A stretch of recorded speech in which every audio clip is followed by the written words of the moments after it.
So I'm going to go ahead and get started. Welcome everyone to our webinar and discussion titled From Natural Gas to Network Geothermal, Transforming Gas Utilities, hosted by the Yale Center for Business and the Environment. My name is Shannon Pressler, and I'll be the moderator today. And I'm joined by Sarah Gledhill, who will be facilitating the chat feature of this webinar. CBAE invites leading practitioners and researchers in the field of clean energy to talk about the latest opportunities and developments in corporate, nonprofit, and public-private arenas. I will let our speakers introduce themselves when they start with their presentation, but we are thrilled to have Audrey Schulman and Zainab Bagavi with us today, and we look forward to a lively discussion. Before we begin, I'd like to make a few announcements. First, a quick plug for Yale's Clean Energy Finance Forum, which advances the growth of energy efficiency finance and renewable energy finance by providing high-quality news, events, and dialogue. We encourage you to sign up for their newsletter to keep up to date with their latest stories, and we're going to share the link with you in the chat. Second, we'd like to remind our listeners that we welcome your questions, and we'll direct them to Audrey and Zainab at the end of the talk. So please, if anything arises during the presentation, type your questions directly into the Q&A window throughout the presentation, and we're going to have a dedicated discussion section at the end. And so with that, I would love to turn it over to our guests. Thank you. Thank you. We're really glad to be here. I'm going to start us off and get us halfway, and then Audrey will take over. As you can see on this opening screen, we have so much to say about this that we've got multiple titles on here.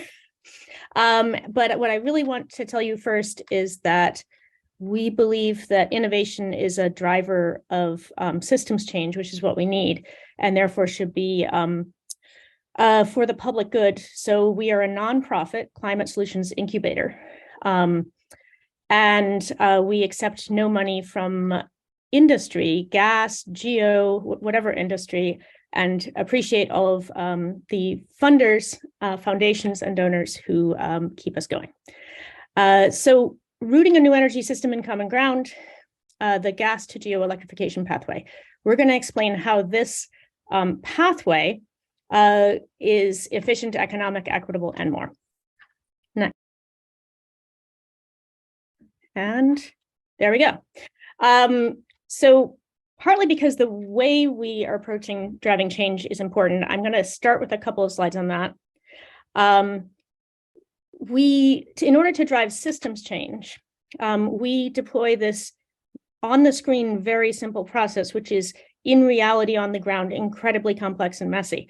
And that involves engaging all the relevant affected stakeholders, building relationships of trust, and finding in those conversations and in research and data the key leverage points that are going to have the most impact on the system to drive change, and then innovating and iterating back and forth with the stakeholders to find a way that everyone can align to move forward with the change we need. And as I said, that moves at the speed of trust. And a reason that we go through that entire process with all of the engagement is because we don't actually know what the solution looks like exactly.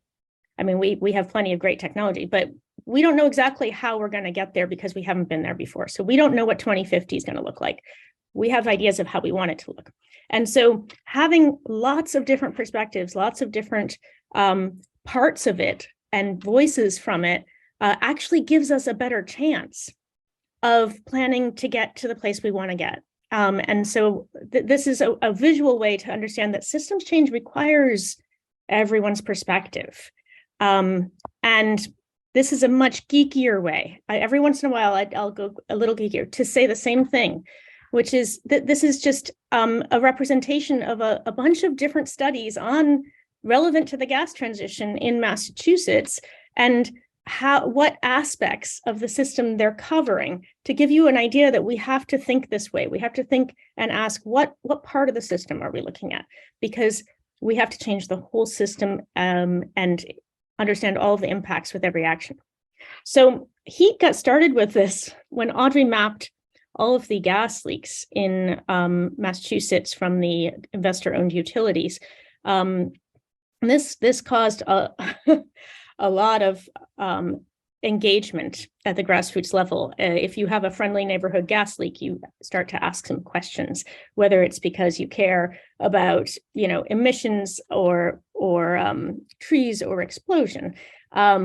So the reason that HEET got specifically involved in this is because methane, as I'm sure you all know by now, but back then in 2015, no one was talking.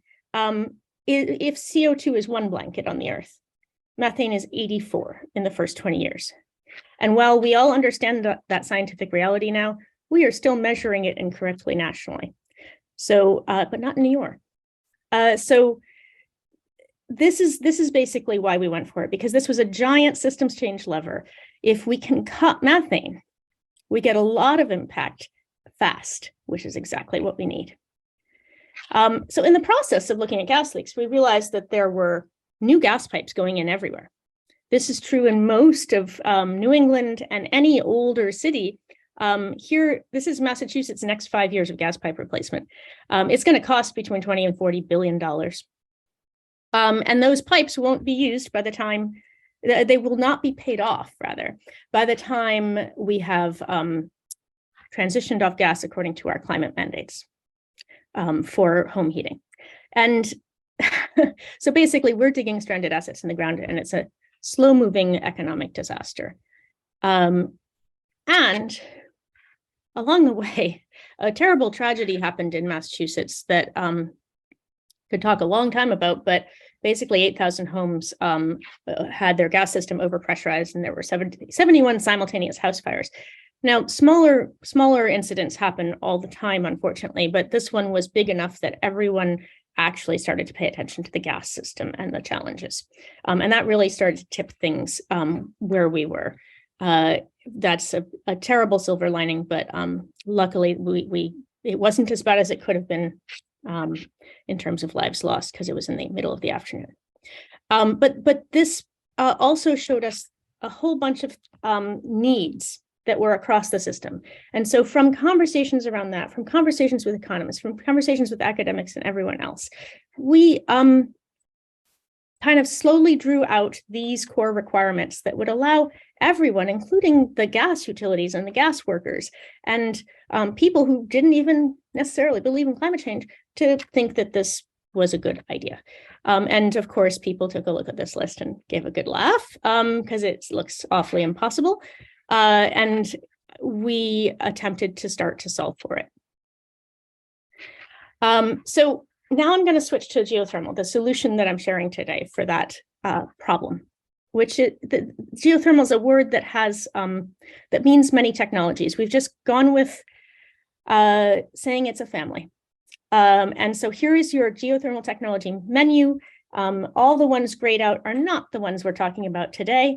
The one we're talking about is networked geothermal, where you are interconnecting pipes. And I have a short video that was hand painted by a lovely young woman that I think will say it more succinctly than I can. So I'm hopeful that this will actually work. Right beneath our feet, the Earth is soaking up energy from the sun, and it's been doing this for a long time. Near the surface, the ground warms and cools with the seasons. But lower down, it stays at a constant temperature. In Massachusetts, that's 55 degrees Fahrenheit year-round. This stored temperature is a source of renewable energy. It can be accessed to heat or cool a single building without using fossil fuels. But did you know we can also connect entire communities to that renewable source in the ground? How does it work? It starts with underground pipes in the streets, sort of like gas pipes, but filled only with water. The water absorbs the ground temperature of the earth and delivers it to buildings. Pipes connect buildings with different heating needs, so energy is never wasted. Instead, it's exchanged between buildings or stored in the ground until it's needed. Inside, a heat pump moves heat in or out, according to the temperature you want. This system of pipes can connect like Lego blocks, gradually moving us all from gas to geo, giving us cleaner air, efficient heating and cooling, and a healthier planet. The idea for this networked geothermal system, run at a utility scale, originated at HEET, a climate solutions nonprofit. When Zainab Magavi of HEET found out how expensive it would be to And I'm going to keep going to the next. Oh, I'm so sorry. install geothermal for her home, she asked, instead, could a utility provide geothermal energy for me and my neighbors for the same monthly energy bill as gas? Zainab worked with HEET founder Audrey Schulman and the HEET team to bring gas utilities, workers, climate advocates, legislators, regulators, and neighbors together to make. I'm so sorry. I keep messing up the playing. Yes. I'm going to keep going. I meant to cut it off at exactly the right point and I failed. So I hope that helped with the visual. I think visuals are so important for understanding something. Here we're back to a static image with, as you can see, diverse different buildings connected in the street with an ambient temperature loop. And the reason we're representing it as kind of a purplish between red and blue is that hot and cold, when you mix them together, become an ambient temperature, kind of the temperature of the ground. And what you're doing is you're pulling either hot or cold out building by building and meeting the heating, cooling, or both at the same time needs of every customer by maintaining an ambient temperature loop in the street. And the naming is diverse at the moment. It's a new technology. New York is calling them TENS. Europe calls them 5G HCD. For now, we're just saying network geothermal. So I want to touch briefly on a couple of the things that interconnecting a ground source heat pump does, because it's a lot like a computer is one thing, but when you interconnect them, the internet is really quite different and has emergent properties. Well, when you interconnect buildings with an ambient loop, and here I don't even have the boreholes on, you can have some buildings that are cooling and therefore rejecting heat into the system, and other buildings that are heating at the same time. And so those synchronous loads can cancel, and that reduction in load, total load for the whole system, in some installs in Europe, they say that it's 30 to 40%, but there is a clear reduction in load even in the installs here. We don't have the best data yet, but it's a very exciting potential. And then if you add the boreholes, what the boreholes do is they change the time scale and they allow you to store energy in the ground. So when everyone's heating, you're going to put heat into the ground and then you can pull it out again later, not at the same time. So you're canceling asynchronous loads.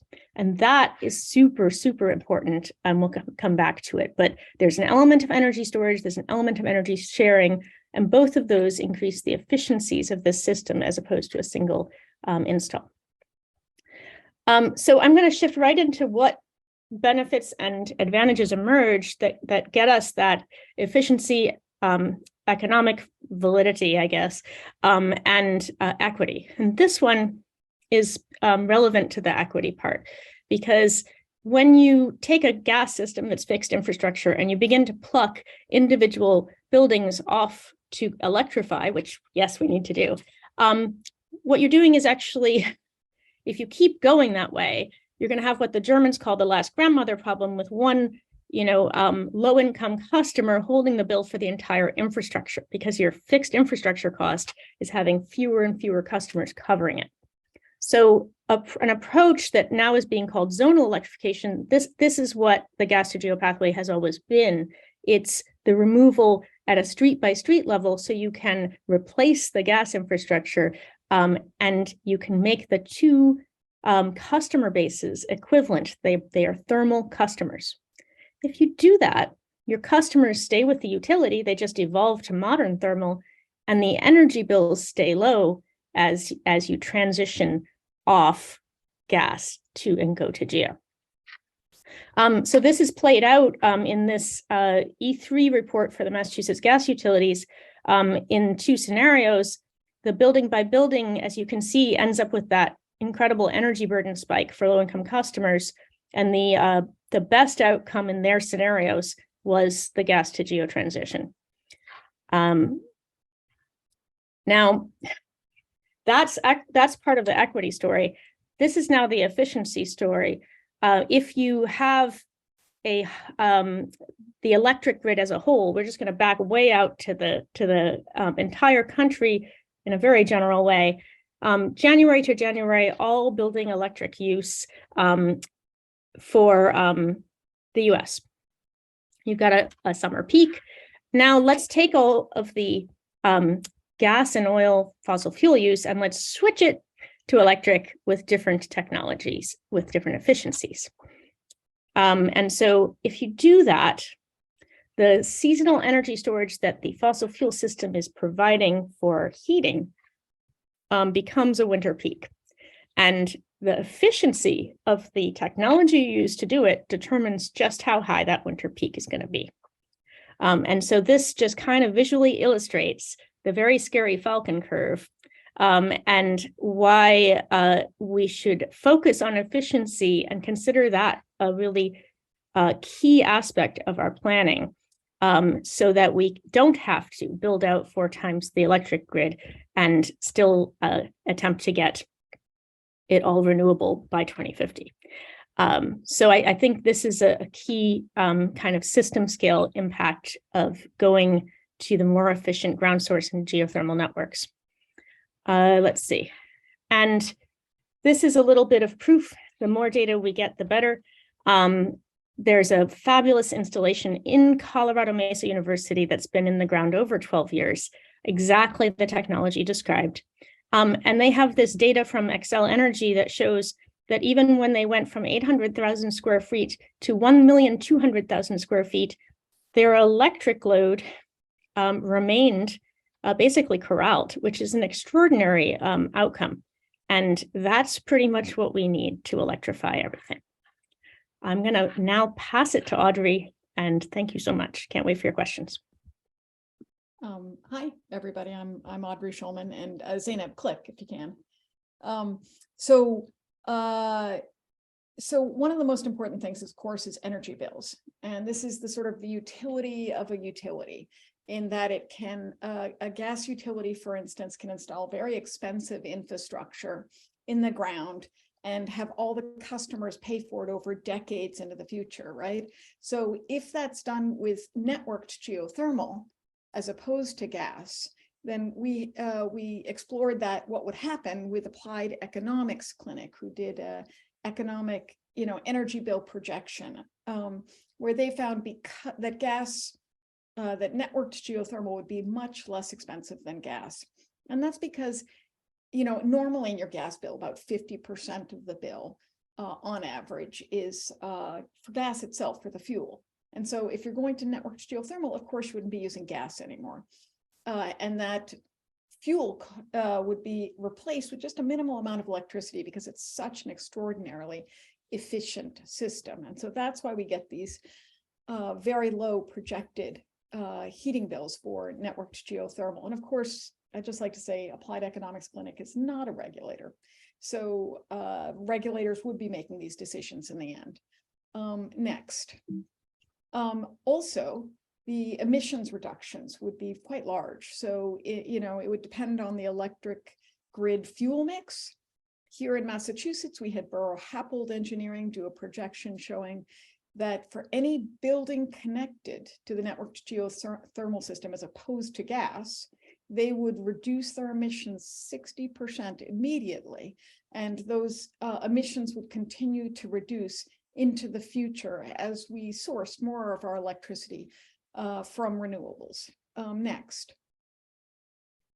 So another outcome is that gas workers would be able to transition because the pipes, as you can see, are exactly the same. The only difference, the lateral pipes, the only difference are the color of the stripe along the side, one showing that it's gas and the other one showing that it's water. It's HDPE pipes.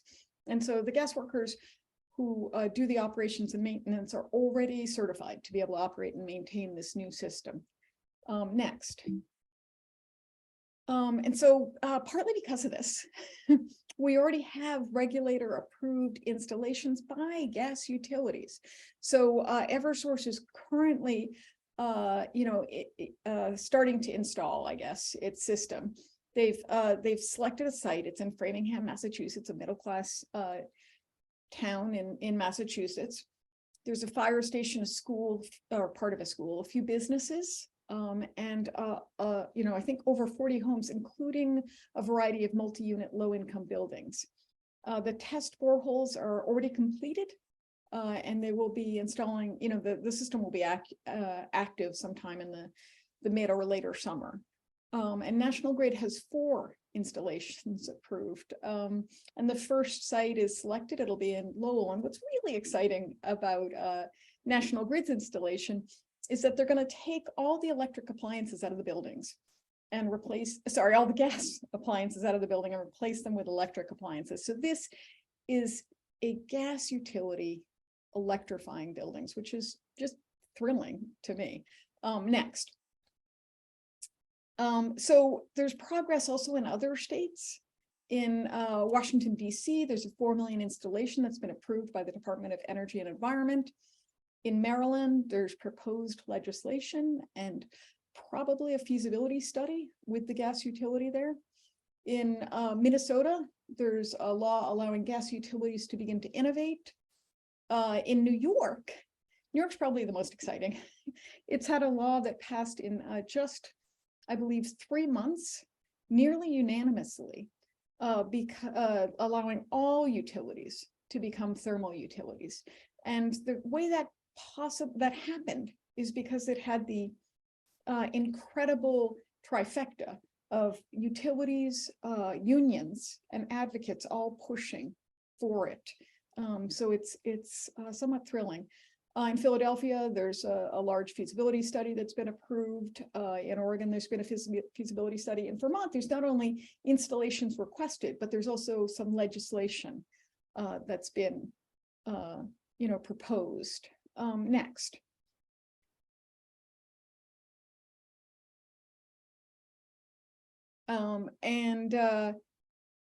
Then partly because of all of this, there's now a coalition of natural gas utilities who are interested in this process. I think it's got over 11 utilities now looking at this, and they're each in different stages of investigating it, ranging from the curious to pilots underway.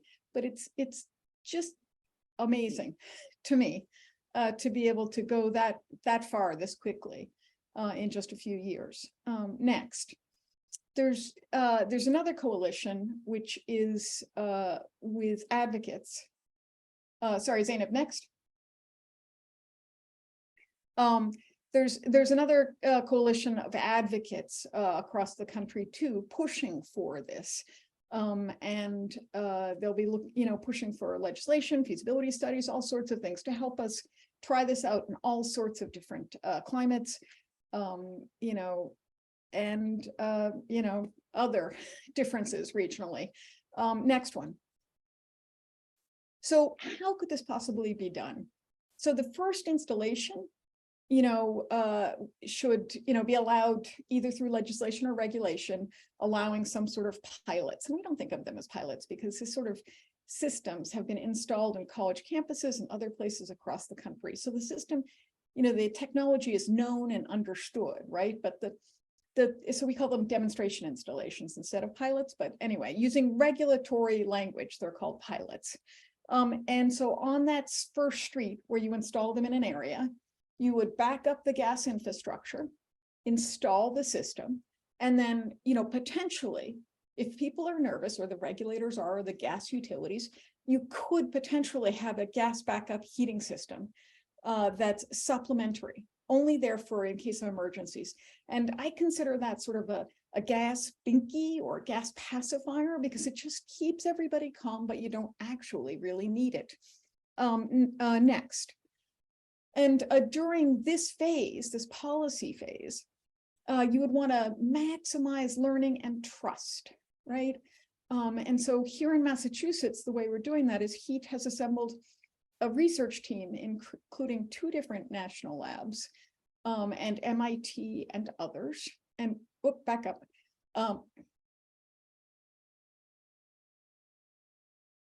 Yeah, good. And there will be a data bank that will have normalized data that's public so that everybody can see and compare the different outcomes from different installations. There'll be best practices and there'll be an optimization model so that each time that learns. So each installation, it will learn more and more and help advise, sorry, back up, help advise on the next few installations. And so next, thanks. So during this innovation phase, what you'd also want to do is explore things like metering and billing, because right now it's unclear how that would happen. You could do it either through measuring just the gallons of water going into and out of the building, or you could do it by BTUs, but that costs a little bit more, or you could do it by just saying that that's you know, a 3-ton heating system that's going to cost $30 a month, like whatever it is. We don't know how they might do that. So this is something that should be explored at this point. Next. At that point, you'd begin to iterate. So you'd install other systems and interconnect them, because each of these can interconnect like Lego blocks. Each time you'd back the gas system up to further and out of the area. And you'd have merged gas and geo rate base, because at that point you don't have that defecting gas customers raising the cost for the remaining gas customers, because there'd be fewer and fewer people paying for the operations and maintenance. They'd all be in that same big pool paying for both the gas and the geothermal system. Next. So at this, during this iteration phase, you'd want to have a database transition plan. And this is something that really excites us. Like if you had, say, you just mapped the local geology, you mapped the household, the building, building stock, and you mapped the electric grid capacity constraints and the gas capacity constraints and age of the gas infrastructure and the needed cost to replace and upgrade that gas infrastructure, then things are going to pop out as really great areas to start installing this system for the greatest efficiency and speed. So that's the kind of integrated energy planning we need going forward. But you'd also have to allow gas and thermal service, allowing you to sell gas utilities to sell heating and cooling to their customers as equivalent. That service and that infrastructure would have to be allowed, because currently gas utilities are only allowed to sell gas. And that's not what we want, actually, really. What we want is heating, right? Not gas. And so it should be, I believe it seems natural that they should be allowed to do that. And that the obligation to serve would have to be changed such that thermal service would be able to meet that obligation to serve. An obligation to serve is a fancy way of saying, like, how do you meet the new customer's needs? How do you deliver them new service? If you depreciated the gas pipes in an accelerated way so that the gas pipes were paid off by the time that you have a decarbonization mandates, that seems sort of practical to me. And then the final part of the policy phases that I think would be really important is that we really need to do equitable building retrofits, so that not just the high income can have, the heat pump installed, pay for the heat pump installed, and maybe, insulation or air sealing, or replace the electric appliances, or maybe upgrade the electric panel capacity to be able to connect to the system. But that, you should allow that for everybody. And so one possible way of paying for it is, and the one we're most excited about is potentially using the Inflation Reduction Act tax credits, the IRA, as well as the Department of Energy Loan Program Office, because the Loan Program Office has very low cost money. So gas utilities and potentially others could borrow that money through the state, and it would be lower cost, and the cost savings, if done appropriately by the state, could be moved towards building retrofits, so that all buildings could be retrofitted, and not just those who are higher, that have higher income. Next one. And so the Inflation Reduction Act also has a variety of tax credits such that you can get up to 50% tax credit for the investors. And that, of course, would radically lower their costs and allow them to do more of this infrastructure at incredibly low cost in comparison to the way it would be otherwise. Next. And at some point you'd reach maturity. At that point, probably gas, if used at all, would only be in the very center of the densest infrastructure, or potentially in industrial sites wherever there is, for instance, glass smelting, someplace where you can't currently meet the needs using heat pumps. Next. If we manage to do all that, then all of these future gas infrastructure upgrades that Zeynep talked about earlier would instead be seed sites where we could install renewable infrastructure and begin from that point to grow that renewable infrastructure outward to be able to meet all of our needs for both heating and cooling, which we're going to need more of in the future.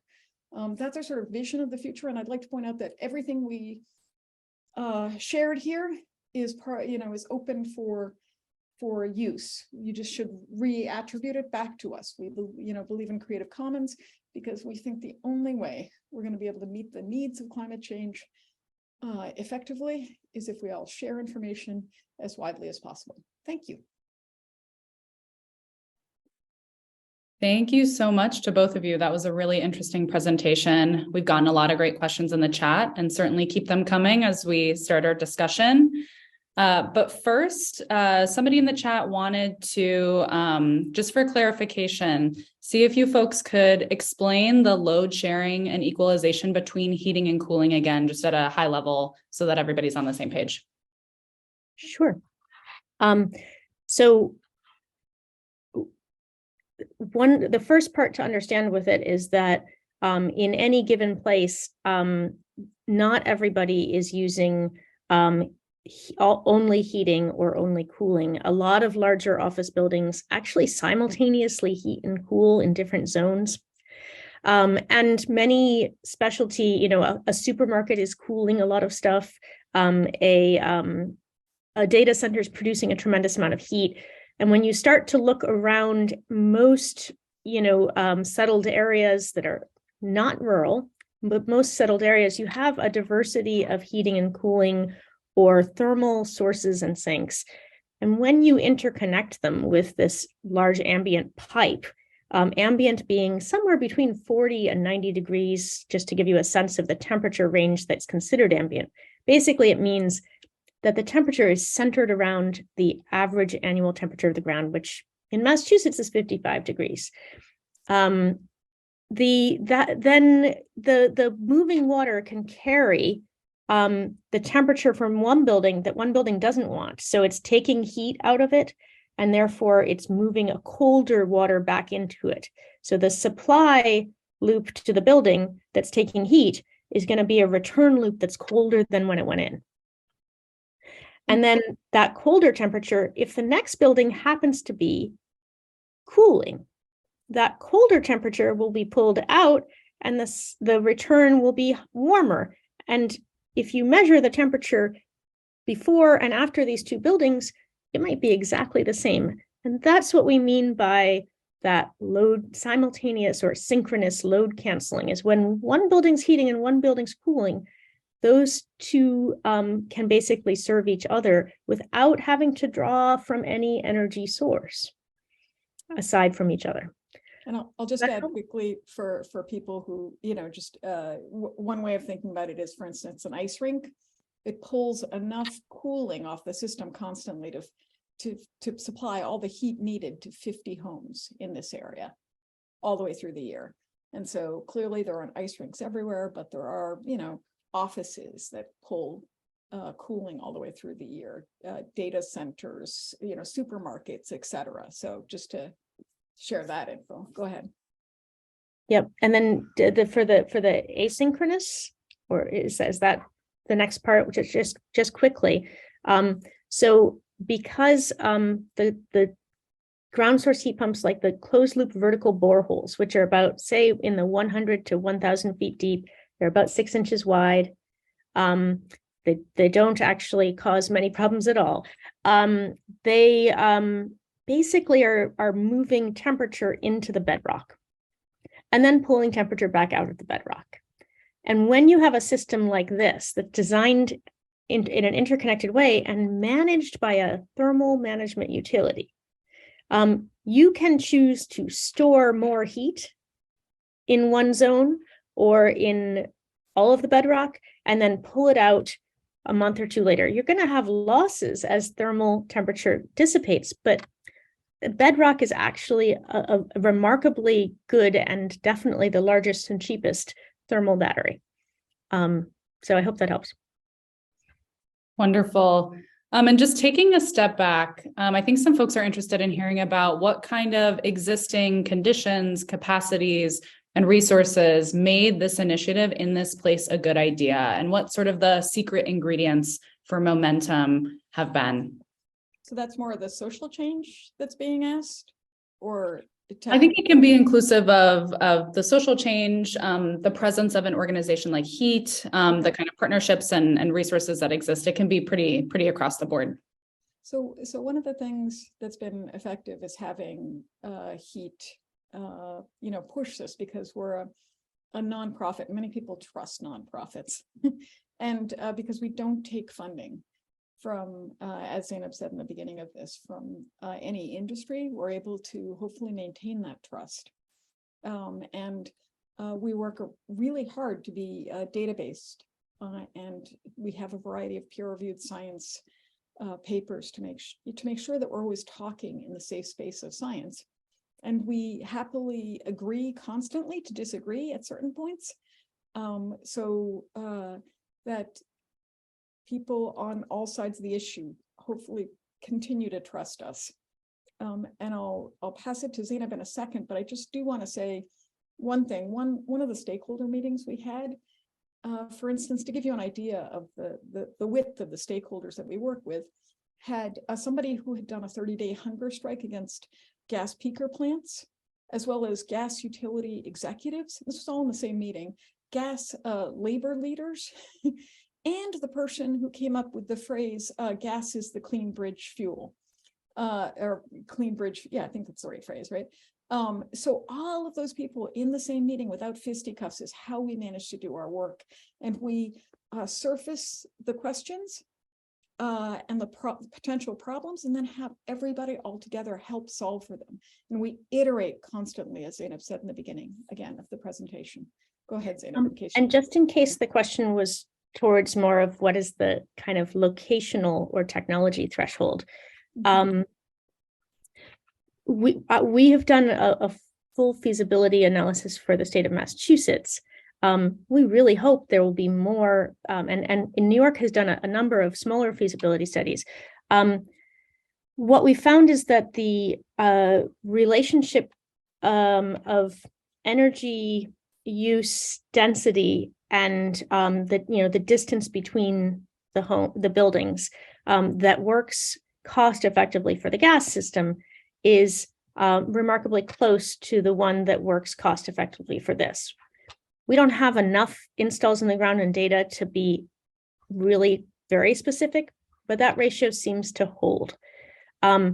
There are locations that raise the cost of drilling to the point where you wouldn't want to drill there, and you would probably interconnect them with a loop and put boreholes at a further distance. So when you have some kind of Superfund site, or there's a tunnel under there, and I mean, there's a number of issues that can come up. You don't always have to use the boreholes in every street.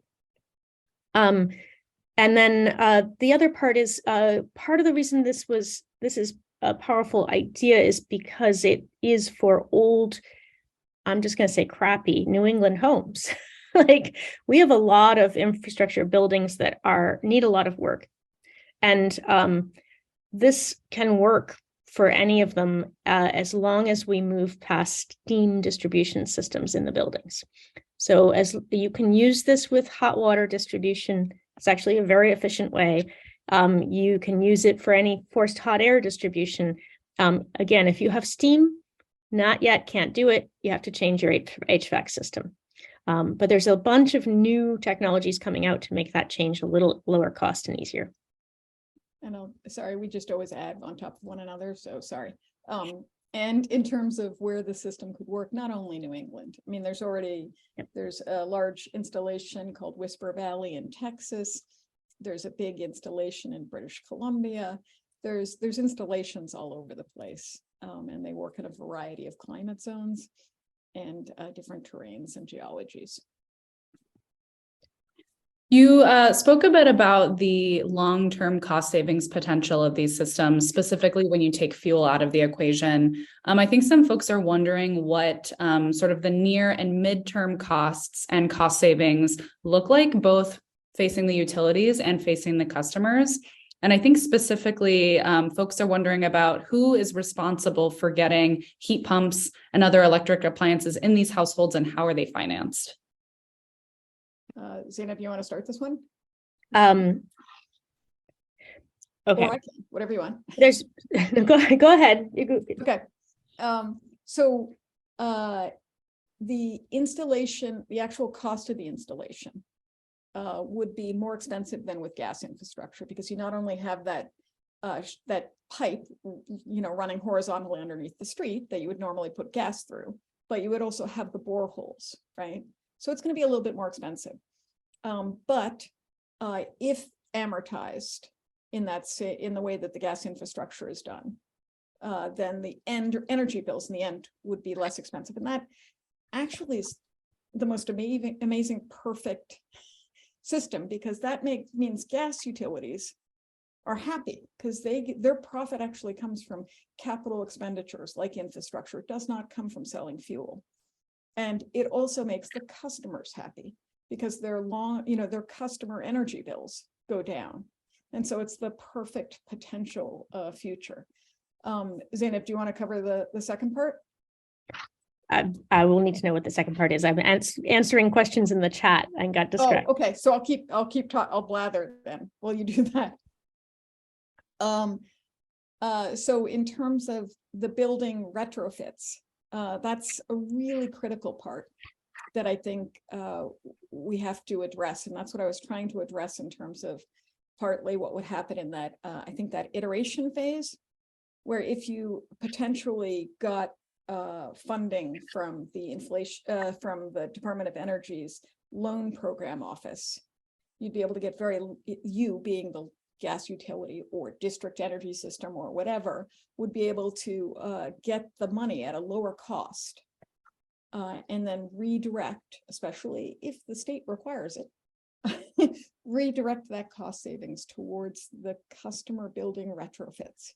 Some of the retrofits that would have to take place would be, installing a heat pump, potentially upgrading the electric panel if your electric panel does not have enough capacity, switching out, if you're doing 100% electrification in the building, switching out all the other gas appliances or fossil fuel appliances to go electric.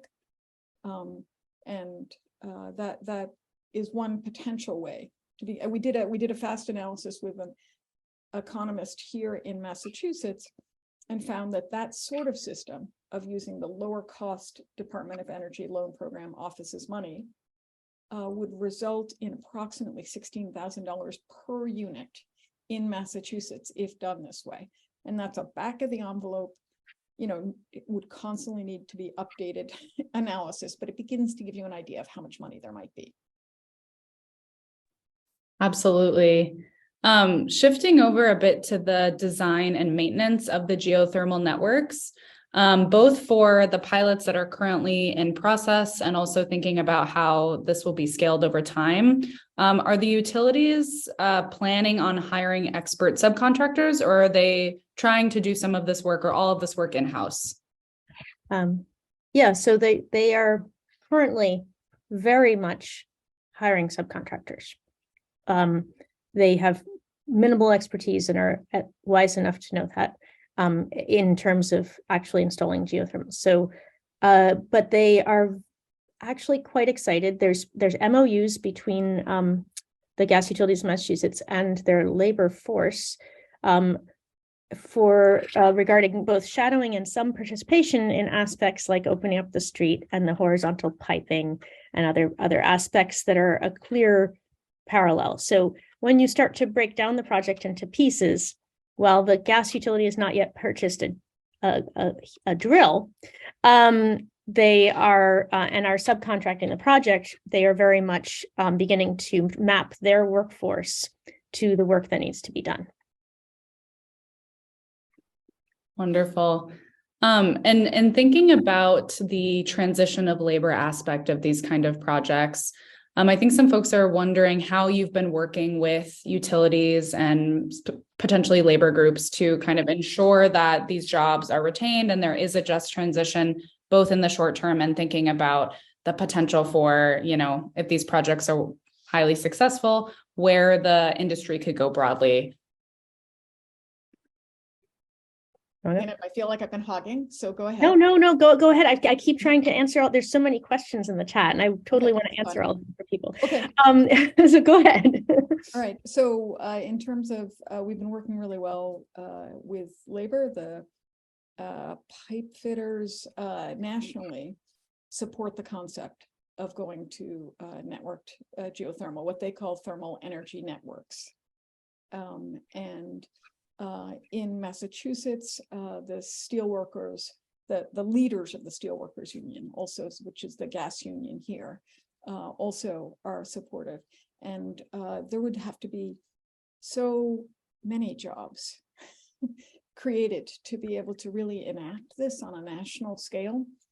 We did one fast analysis using the Merrimack Valley gas disaster as an example, because after that, I think it was like 50 miles of gas pipe had to be replaced within, I think it was 3 months. And Zainab, correct me if I get any of this wrong.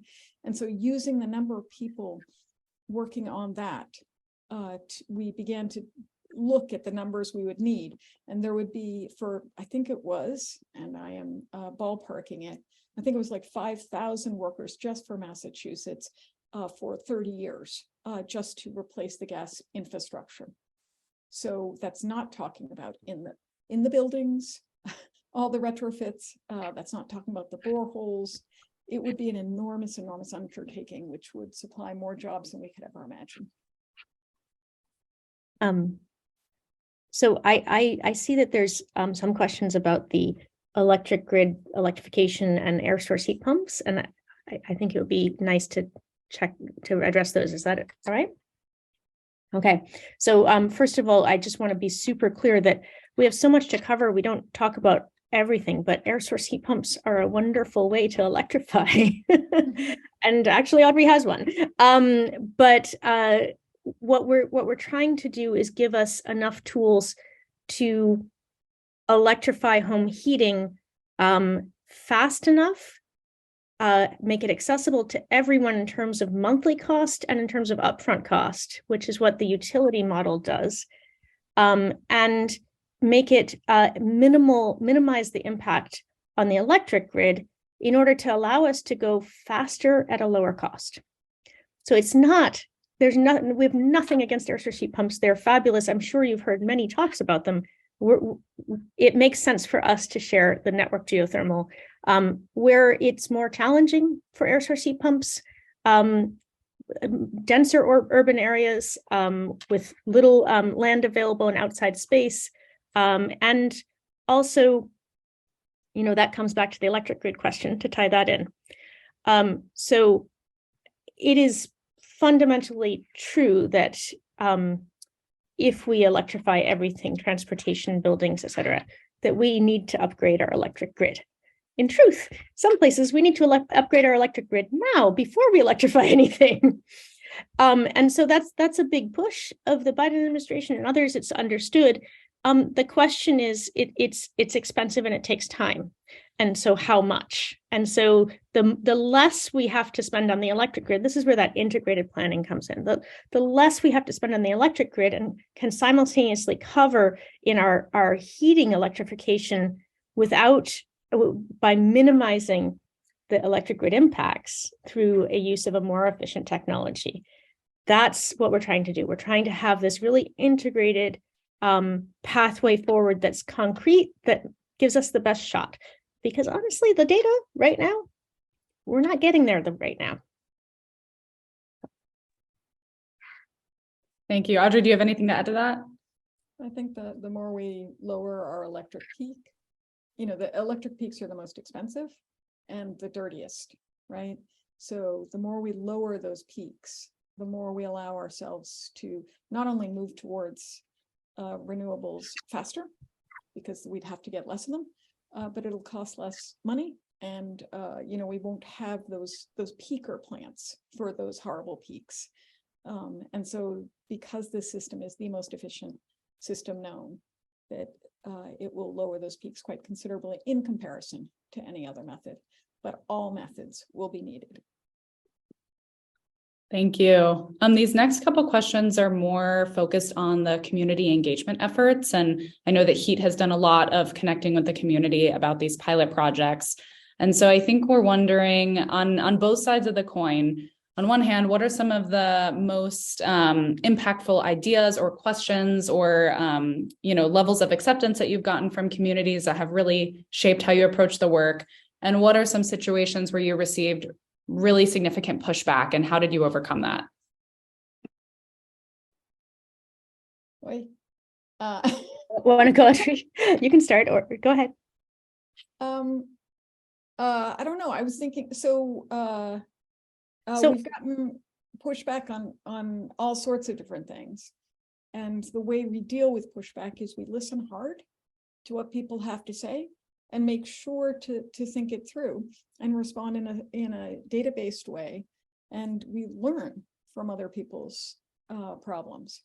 I can give examples of that. Yes, on either end, right? So we have a wonderful alliance of climate activists and advocates that we've worked with from the beginning. And sometimes some of our dearest colleagues in this are the biggest pushback is a lack of trust in the gas utilities, because who trusts a utility sometimes, and kind of an anger that they're not moving faster, that we can't basically let them have a new business model, and they say that it's not fair. And so, those are all coming from really valid concerns. And so what we've attempted to do is treat the concerns rather than the emotions. And so some of those most intense people we've invited into meetings with other human beings who happen to work at gas utilities, who we know to be sincere, and let them talk and meet each other and begin to understand the constraints that they each operate under. And at the same time, we're also proposing and driving forward a pathway that isn't exclusive to gas utilities. If gas utilities fail to do this, others can.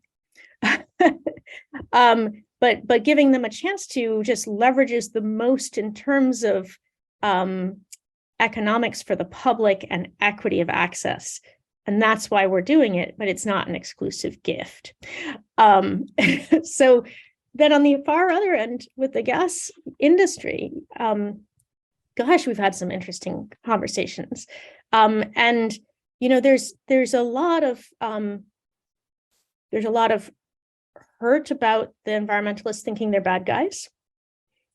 And there's the emotion part. So I'm trying to say both the emotions and the kind of concerns. And then there's concerns about reliability. And, they've spent 20, 30 years worrying every day about outages or explosions and hyper-focused on that. And suddenly we're saying this whole other thing, and it's kind of, it feels far too risky for the culture of a gas utility.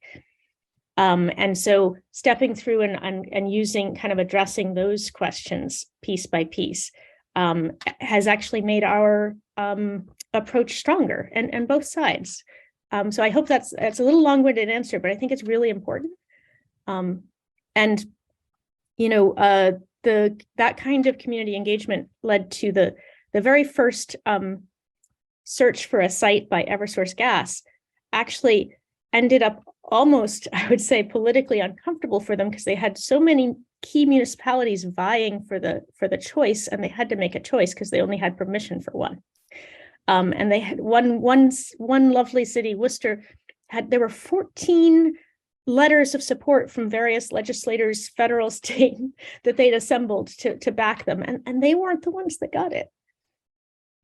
So it's been a really, really positive, exciting engagement process for everyone, I think. Wonderful. And we've got one last question. I'm wondering if you folks could speak a little bit more to the resilience of these systems, especially in thinking about the touch points that exist between the geothermal network and the electricity grid. And I think specifically some folks are thinking about, as we electrify buildings, everything from heating and cooling to cooking to domestic hot water really is dependent on a stable power source. And so how do network geothermal systems potentially enhance or impact energy resilience in this way? Oh, I want to take that one, Audrey. So I think this is actually one of the things we rarely get to talk about. So there's two forms of resilience kind of built into the design. The first is that because each of those individual, say, Lego blocks, the street segments, each of those loops can operate independently, and their pumps can pump that loop.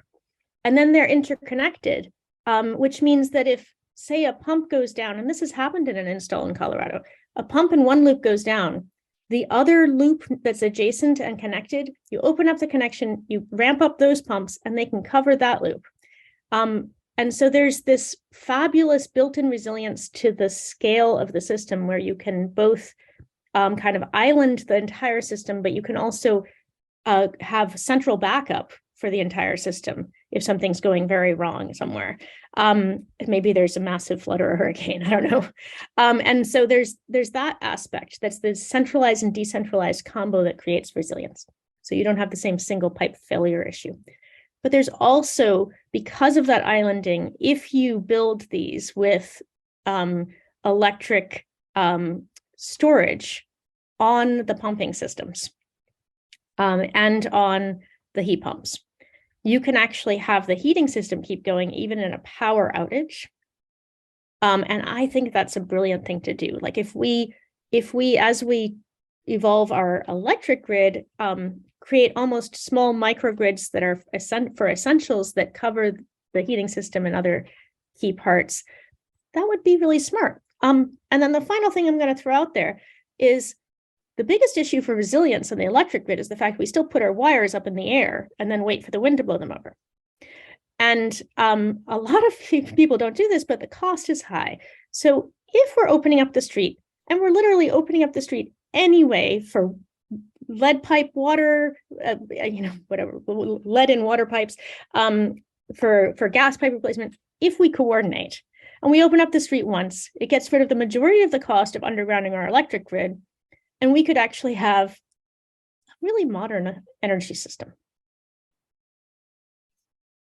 Absolutely. And Audrey, I'll give you the chance for last word if you have anything to add. Well, I'm just gonna, there was one question about gas, not giving gas utilities the opportunity of this new business model. And I just want to restate once again, the idea that if we don't go with gas, if we don't help gas utilities, then the people who are going to pay are going to be the low income gas customers. And because there will be fewer and fewer gas customers, and so each person remaining on the system will have to pay a larger and larger percentage of the operations and maintenance because the system's still the same size, right? And that means the low income and renters are going to be the one who are going to pay for our just transition, or not just transition, but our transition. And that's not a kind of transition any of us want. So that's part of the reason why we're working with gas utilities. It's an unlikely partnership for us, or not even partnership, but it's the one that we're currently doing because it's the best way forward that we can figure out. And I would be so happy to get the chat questions and answer them later if you. Yeah, I think that that's probably possible. We'll try to see what we can do with that. But thank you both so much for joining us. Thank you to all of our audience members. We hope that you enjoyed today's webinar, and be sure to stay tuned for upcoming CBAY events in the future. Thank you all again, and I hope you have a great day. Thank you.